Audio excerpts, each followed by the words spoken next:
Hey everyone, welcome to The Explainer. Today we're taking an incredibly vibrant, visually stunning journey right into the heart of Rajasthan to explore the miniature art of the Mewar region.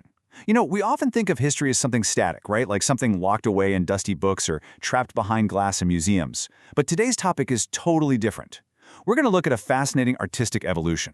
We'll see how a tradition that was born in the courts of powerful, worldly kings slowly transformed into this enduring, living expression of deep, spiritual devotion that actually survives to this very day.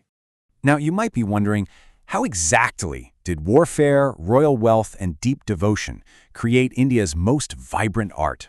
Seriously, it's a wild paradox.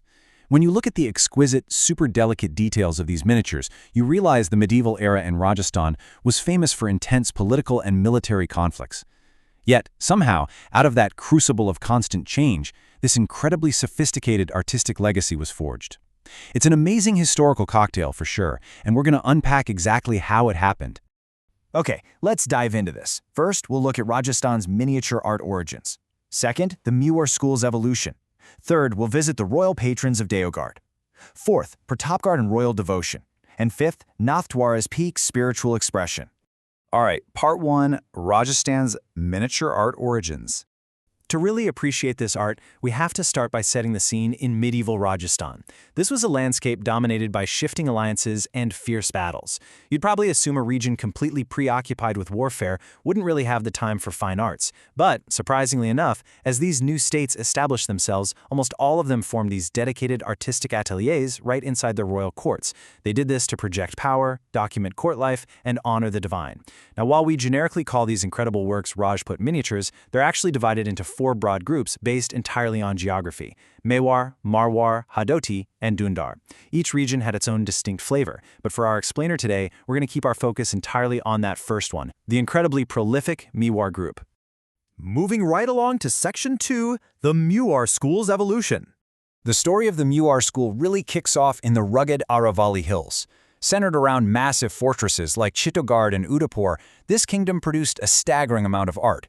And you can spot it a mile away because of its intense emotional appeal and just unbelievably bright, saturated colors.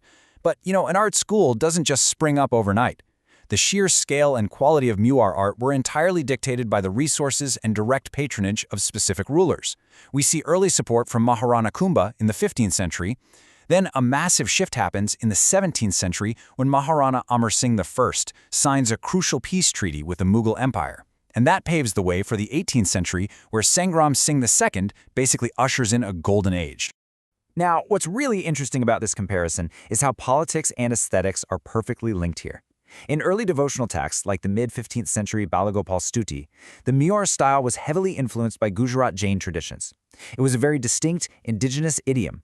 But when that peace treaty was signed with the Mughals in the 17th century, borders opened up. Artists were suddenly exposed to the sweeping, refined elements of the imperial Mughal courts. And the coolest part is, they didn't just abandon their old style. Instead, they beautifully integrated these new Mughal techniques right into their existing Gujarat Jain foundations to create something totally new and dynamic.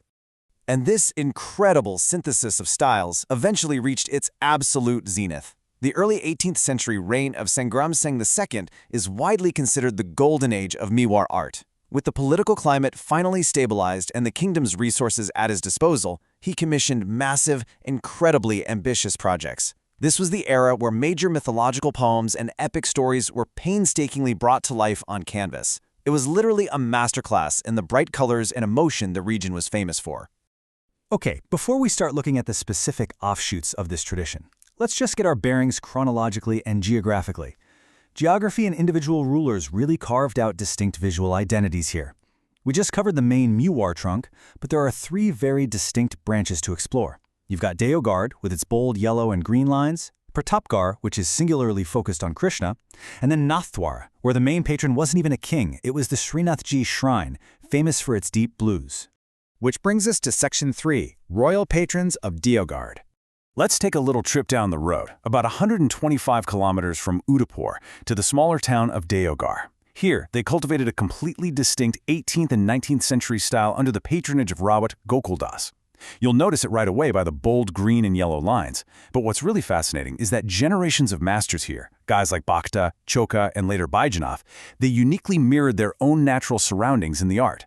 Later on, Baidyanath even integrated outside influences from Jaipur and Nathdwara, making the style entirely their own. Next up, Section 4, Pratapgarh and Royal Devotion. Down in the southern part of the Mewar region, the kingdom of Pratapgarh shifted the canvas away from worldly things like royal hunts, completely toward personal religious faith. And this unfolds chronologically over 3 steps. Step 1 starts back in the 15th and 16th centuries when Kshamkarna laid the kingdom's foundation at Deogarh. Step 2, his descendant, Rajput Pratap Singh, officially establishes Pratapgarh in the 17th century, bringing the stability an art school needs to actually survive. And finally, Step 3, his grandson, Prithvi Singh, brings it all to the finish line by completing these massive, incredibly detailed illustrated manuscripts. So the crucial point here is that personal piety absolutely dictated the art. Rajput Pratap Singh was a deeply devoted follower of Vaishnavism, and because of his profound personal faith, Lord Krishna became the undisputed hero of the entire Pratapgarh school. I mean, it is perfectly exemplified by the commissioned illustrations of the Rasa Manjari, just an absolute masterwork of devotion brought to life by the court painters. And that leads us to our final stop, Section 5, Nathdwara's peak spiritual expression. Here in Nathdwara, the art officially transitions. It stops being about royal portraiture and becomes pure, functional religious devotion. To really grasp this, we have to talk about the pitchwai. Most of the miniatures we've discussed so far were tiny things painted on delicate, handmade paper. A pitchwai is completely different. We are talking about massive, large-scale paintings done on huge pieces of cloth, hung as backdrops in the spiritually significant Srinathji shrine. For the painters, this wasn't just a job. The physical act of painting these huge canvases was an expression of their own deep devotion to spread Vaishnavism. And the reason this artistic style didn't just fade away when the kings lost their power is because of the pushti mark. It translates to the path of grace. This was a massively popular devotional movement peaking in the 19th and 20th centuries. Understanding pushti mark is absolutely critical because it highlights that this wasn't just some historical phase. It was a continuous, daily, spiritual practice for thousands of everyday people. That sheer mass devotion is literally what kept the artist employed and the tradition alive. Because they were painting for a shrine, the artists followed incredibly strict, set visual patterns to ensure the stories were instantly recognizable. If you look at a Nathdwara piece, you'll see the formula. The women are elderly, the men are robust and heavily built, and Krishna's playmates are always highly sportive and emotional. Plus, they're famous for these stunning, well-balanced, deep blue colors.